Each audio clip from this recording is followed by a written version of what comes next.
Audio Jungle. Audio Jungle.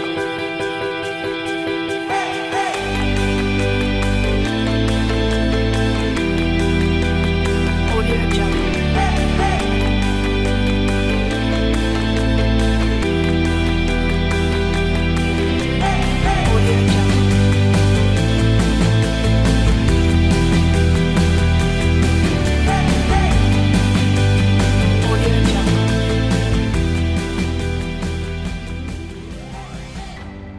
On a développé en fait une application donc accessible depuis un smartphone ou un ordinateur donc qui permet aux usagers de calculer des itinéraires qui leur soient accessibles en fonction de leur capacité, de leurs besoins spécifiques.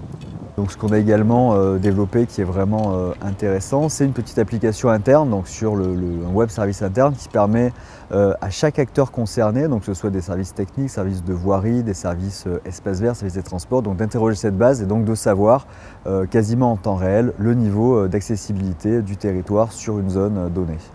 Les acteurs qui ont travaillé sur Accessig, donc initialement c'était vraiment la communauté d'agglomération de Saint-Quentin en Yvelines, ce sont principalement les services techniques et les services informatiques, donc notamment la division SIG, donc ces deux services qui ont été très actifs dès le début du projet.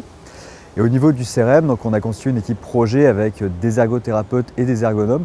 Donc les ergothérapeutes, ce sont des personnes qui ont travaillé dans des centres de rééducation, donc qui connaissent bien les situations de handicap. Donc ils nous ont beaucoup aidé au début pour définir les bases de données, pour définir quels seraient les critères de notre application, donc ça a conditionné tous les développements. Donc les ergonomes qui sont plus là pour transcrire les besoins en termes de spécifications techniques.